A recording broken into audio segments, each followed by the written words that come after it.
only 1 in a million humans have the genetic mutation that enables them to see through our molecular reconstruction. Yet somehow, in a town of 1,000 people, there is a runny-nosed kid who can see me in my true form? That means there are more people in this town who can see me as an alien than there are slices of pizza. Humans have a term for this. Yeah, that's in an attempt to explain what I believe to be the relationship between the two brain hemispheres. That, like most other things in life, they're unequal and asymmetrical, and that one of the brain hemispheres sees more than the other. That is the one that I've designated the master, and is the right hemisphere. That's a weird inversion, because people often think of the left hemisphere as the one that's like dominant. They do. Traditionally, that's been the case.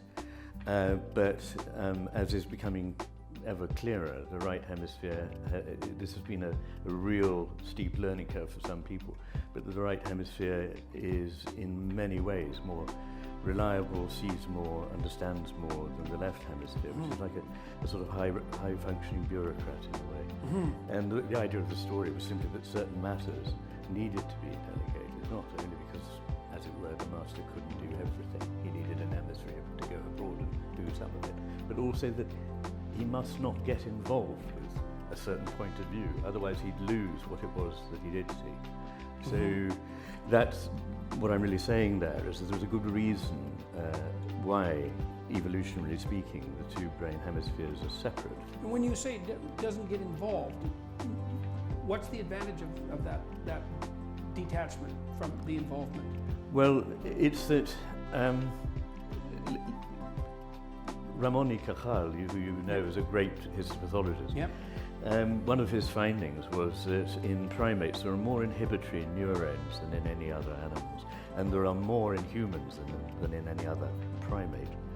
And there are many more. And that's speaking proportionally. Proportionately, and there are more kinds as well. So we think that about 25% of the entire cortex is inhibitory. Right. So it's a very strong effect.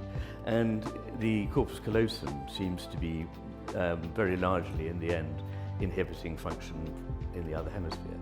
And that is, I think, because over time the two hemispheres have had to specialize. There are reasons why actually it can't be, I'm not going to go into now, but I was talking about just a few days ago at the evolutionary psychiatry meeting. But there are reasons why the corpus callosum has had to become more selective and to inhibit quite a lot of what's going on in the other hemisphere, because it enables the two to do distinct things. And of course they have to work together, but usually good teamwork doesn't mean everyone trying to do the same role.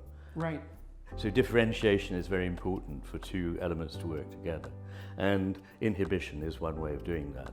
So effectively the two takes on the world, if you like, that the hemispheres have are not easily compatible. Right. And we're not aware of that because at a level below consciousness there's a meta-control center that is bringing them together. So in ordinary experience we don't feel we're in two different worlds, but effectively we are. And they have different qualities and different goals, different values, different takes on what is important in the world and what meaning or whatever it might have. I'm scared my whole damn life. I'm not scared anymore. Sorry. I'm not. It's been the best day of my life. You get to that field. Show we matter.